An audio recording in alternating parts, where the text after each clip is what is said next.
kami mauna yung bumoto kasi baka mabili pa yung boto namin kay Mayor Binay. Ha? Mabili pa ng iba. Talagang Binay na kami. Binay po. Ano, hindi naman po kayo nahirapan? Akit ko ba? Eh, mahirap. Isa beses na yung matagal sa ilang taon, di ba? Sorry.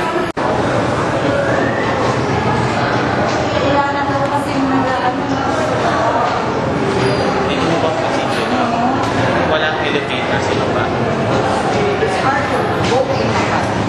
Pero ma'am, hindi talaga naglalagay ng PCOS machine dito. Because of security reasons? I don't know. Kasi maybe the Comelec did not consider the senior citizen. The schools are located up, the voting precincts are located upstairs. So we cannot put the voting precinct in the ground floor because there are so many people. They will be disturbed when they are voting. So we put them by classrooms so that it will be, the people are so many.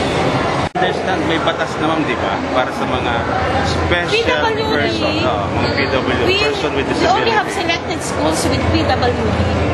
And we were not selected. We're not given, we're not allowed to have a PWD precinct.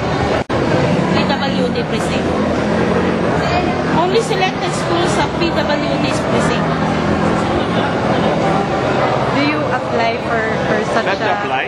Oo, ina-applyan. Actually, they issue a memorandum regarding that matter.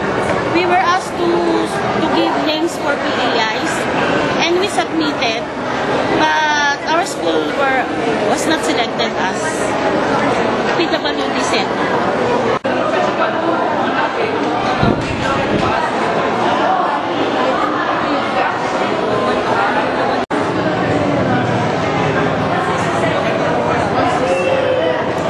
Kamusta po yung kasi yung mga elderly tsaka persons with disability, dito na sila pinapag-boto sa baba. Hindi na sila kailangan umakyat. So, kamusta po yung experience this year? Nung nakita namin na may mga senior dito, nagpagod kami dito, kaya lang tinanong namin kung paano sila makakaboto. Tapos sinabi naman, pumunta muna daw kami sa taas, tingnan ko yung receipt number niya, sa yung number. And pinutahan ko naman doon, tapos umakyat kami. Tapos sinabi doon na meron doon mag-assist dito. Isang tao lang doon sa presinto na yon. Hindi ko lang alam doon sa ibang kung meron ka mag-assist sa kanila. Sabi po kasi nung nag-oversee nung polling precinct, may mag-a-assist daw po, pero dapat daw po yung, kunyari kung may family member na kasama, parang kayo daw po yata yung dapat na magdadala ng form. Hindi na po kayo. Dapat nga ako, kaya lang, kanina sabi niya, siya na daw. Kasi wala naman sa isip ko, nung nandun na siya, tama-tama, in-approach ako. Sabi nga is, dapat ako. Kasi naisip ko din na, baka saan ilagay yun. Pero sabi niya naman, babalik siya for Available. Oo, delivery. Pero hindi ko na alam kung ano yung results niya. Pero dapat makikita ako.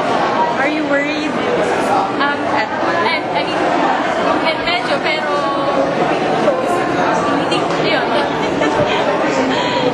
hindi ko din alam kung may lalagay or hindi. Pero yun yung naisip ko. Siya yung nagsabi na dapat may watcher din dito. Pero parang walang watcher. Kailangan daw may kasamang PPCR. Wala ka daw Wala naman. Sisika doon, tsaka parang pinapasilitan nila ako para sa mga senior. Para mauna na. Basta yung pangalan ng assistant nasa akin, tsaka yung number mo.